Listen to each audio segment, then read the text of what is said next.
I know it's here somewhere. Finally. Oh, it's time for the doctor.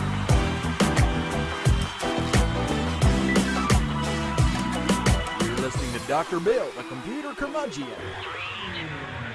Take it away, doctor. Well, it's that time again, and the doctor is in. It's time once again for Dr. Bill, the computer curmudgeon. Yes, and we are proud members of the Tech Podcast Network, techpodcast.com. If it's tech, it's right here on Dr. Bill, the computer curmudgeon. We are also proud members of the International Association of Internet Broadcasters. Yes, indeedy. So, hopefully no coughing this week. I'm done with that. Don't like it. So, not going to do it. Anyway, we do have some stuff this week to talk about on the old netcast, audio podcast for those of you listening via audio. Although if you do, let me say this. If you do listen to the audio podcast version of this show, you'll miss stuff. Yes. Like, for instance, I'm holding something in my hand, but you don't know what it is. Those of you watching the video go, oh, I know what it is. It's just a mouse. It's not a big deal. But anyway, see, you miss things. So you should watch this show sometime on the actual video version.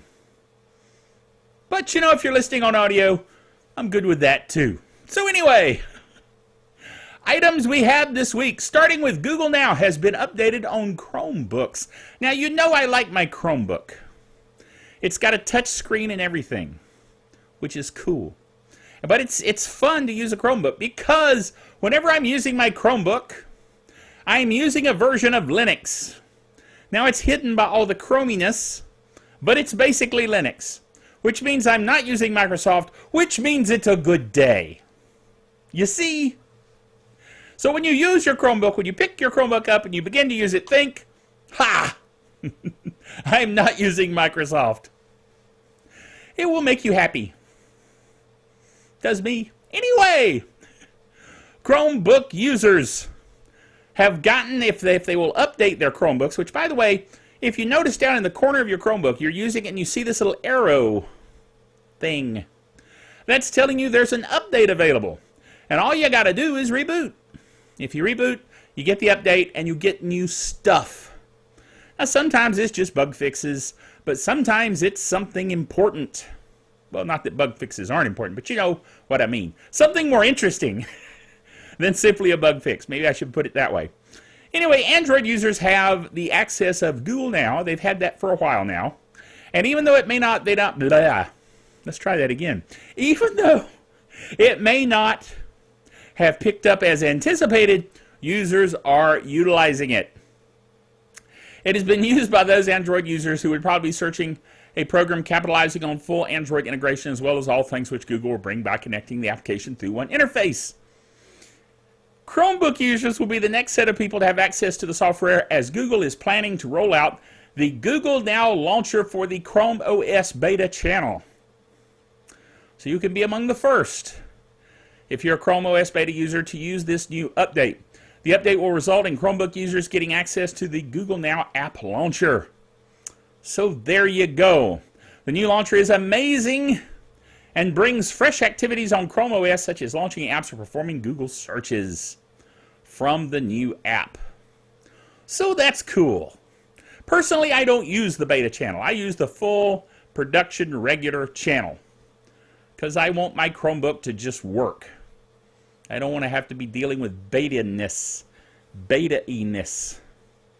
So, but down the line, they'll roll it out into the real regular channel. So that will be good.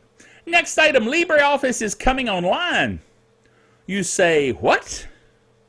What are you talking about, Dr. Bill? Well, I'll tell you it's what I'm talking about. For instance, you know, like Microsoft Office 365 is available via a web interface. In other words, you just go out to the website, you log in, and you have it. Well, they're planning something like that for LibreOffice. Dude, So, according to Open Source News by Scott Nesbitt, if you're looking for a free and open source alternative to Google Drive or the Microsoft Office Online product, you'll have a hard time finding it. Indeed. While there are services like Framasoft and Sandstorm, they're collections of disparate applications that won't work all that well together. However, two companies, Icewarp and Collabora, are coming together to bring the popular open source LibreOffice productivity suite online. The online version, called LibreOffice Online, how original, is intended to guarantee complete document cross-compatibility with the desktop version of LibreOffice, according to InfoWorld. There's currently no release date for LibreOffice Online. The first releases won't pack all the features and functions of the desktop version. According to Collabora, the online edition will only have a subset of the features available in the LibreOffice desktop versions. But if Icewarp and Collabora succeed, this could be big for LibreOffice. Indeed. And I think that's a good thing, because there are people that don't want to install a full productivity suite, even though it's free. I don't know why they want to do that, but anyway. But now they can get it directly from the web, which is good. All right, next item. Pebble Watch breaks the Kickstarter record. This is pretty amazing. Pebble Watch put up a fairly, reasonable amount of money that they were looking to get on Kickstarter for their new Pebble Watch. However, the feeding frenzy of contributors got to be so intense on Tuesday, February 24th of 2015, that they were able to raise $1 million in 40 minutes. The campaign is now over, and Pebble has raised over $20 million from 78,000 supporters. This broke the record of fastest project to raise $1 million, which was 49 minutes before they did it in 40. Pebble also became the most funded campaign in Kickstarter's history after receiving more than $13.3 million in pledges after the first week. $13.3 million in the first week. Dude! Apparently there are people out there that want watches, smartwatches. I'm kind of like, what? I don't even have a regular watch. Haven't worn one since like the 80s. Maybe even the 70s. That's the 1970s and 80s for those of you in Rio Linda. Anyway, so this is odd. I don't know what the big fascination is with smartwatches anyway. Some of us are just smart without a watch. Yeah. So you say. Anyway, next item is a bit of geek culture. I like geek culture because it gives us something odd to look at on the old netcast. Indeed. And this one is pretty odd. This is an animation of an animator using animation software to create animated characters that are giving them a hard time. Basically, the animator won't let the character drink his coffee. And if you have been a coffee drinker, you know that's a bad thing.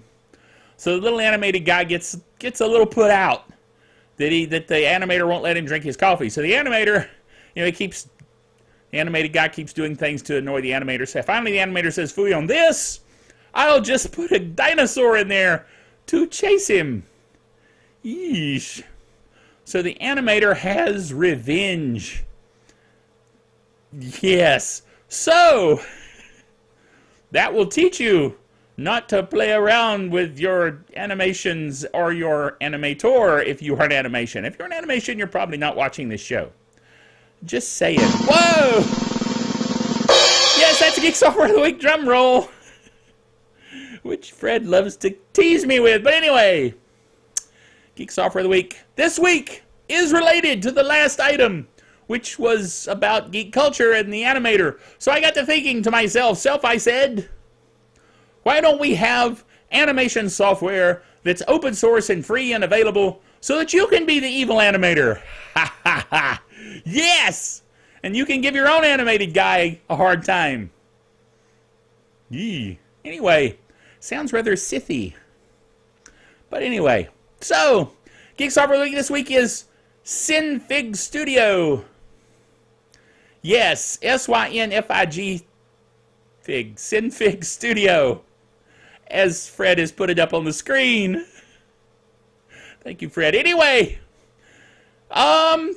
since the Geek Software animation was about animation, I thought it would be nice to give you your own opportunity to do animation. So Synfig Studio is a free and open source 2D animation software designed as powerful industrial strength solution for creating film quality animation using vector and bitmap artwork. It eliminates the need to create animation frame by frame, allowing you to produce 2D animation of a higher quality with fewer people and resources, which is good because I only have one of me. If I had many of me, I could get more done, but I only have one. So this software allows you to be one person doing many things in the animated realm. The features include spatial resolution independence, because we all need that. Whatever that is, it says most elements are vector-based and all layers are parametrically generated. Hence, even when changing the target resolution of a project, the only pixelation will occur in imported raster images, not the built-in components. Well said, sir. Whoa. Anyway, the features are worth reading. Believe me. Temporal resolution independence. Animation keyframes are automatically interpolated by the computer, resulting in smooth motion. And they call that temporal resolution independence. Hard to say. High dynamic range imaging, or HDRI. By using floating point math in the image calculations, HDRI processing allows canvases to internally understand a far greater range of pixel luminance, resulting in better lighting effects and improved color composition.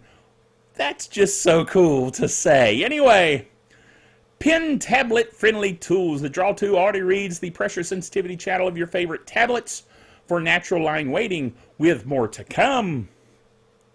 Artist-oriented design. While it may not be obvious in this early state, Synfig and its proprietary predecessors has been designed from the ground up with animation workflow in mind. Path-based gradients. Unlike pure SVG-based vector software, the most consumer-level animation program, Synfig has full support for gradient paths, gradients that follow along a drawn shape. This allows artists to easily add soft shading to animation without the trouble of painting it into every frame. I'm for that, because, you know, doing it on every single frame over and over, that would get boring. And cool animation is not about boring. And finally, layers. Synfig supports the multiple layers of various types: geometric, gradients, filters, distortions, transformations, fractal, and a few others. Dude! Now, I have no idea what they're talking about, but it sounds cool, doesn't it? And I mean, I'm a trained artist, dude, from many years ago, back before they had software like this, back before they had software. Jeez. 1974 to 1978. I got a Bachelor of Fine Arts in Painting, Printmaking, and Photography. So I should be highly qualified to understand this, and yet, I don't. But I admit it. Own it. So there. Anyway, last item is cool. Facebook Solar Airplane Wi-Fi. You might say to yourself, what? Yes, Facebook's Connectivity Labs project is to create an airplane with a giant wingspan powered by solar panels that will fly above cities and provide Wi-Fi ubiquitously. And you know I love ubiquitous Wi-Fi. I'm all for it. So Facebook is talking about sending a plane up 20 kilometers in the air, flying small circles around cities for months at a time. How cool is that? Anyway, the plane technology comes from Essentia, a UK company that specializes in high-altitude, long-range aircraft. On Thursday, Facebook announced its acquisition of the company for $20 million. So they're pretty serious about this. They bought the whole company. The planes will be solar-powered and fly over suburban areas at an altitude of 20 kilometers above where most commercial airplanes fly. Let's hope so. For more remote areas like mountain ranges, Facebook and Connectivity Labs hope to put satellites up that not only cover the area with network access, but talk between each other via free space optical communication using infrared laser beams. This is sounding so geeky. I mean, we're talking a major geek out here. The project bears some similarity to Google's Project Loon. Which you gotta admit, that's a cool name for a project, right? Loon, which uses untethered balloons flying in the stratosphere to broadcast internet connections. This sounds like something somebody just made up and said, let's see if anybody believes it. Well, I do. Because I want ubiquitous Wi-Fi. The balloons create a mesh network at the same altitude as Facebook's solar planes that would occupy and provide 3G speeds. Hopefully the planes won't run into the balloons, or we could have a mess on our hands, and they'll be falling from the sky. And your Wi-Fi will get stronger the closer it comes to you until it finally lands on your house, which would be bad. Maybe this isn't such a good idea, but it sounds good on paper. So we'll see how this all works out. The bottom line is we want ubiquitous Wi-Fi. I don't care if they radiate it up out of the ground. You know what I'm saying? Just give it to me. So there you go. Hopefully you've been intrigued by these weird ideas. And you've come to the right place for weird ideas, I'm telling you. So remember, until next time, that the doctor is out of here.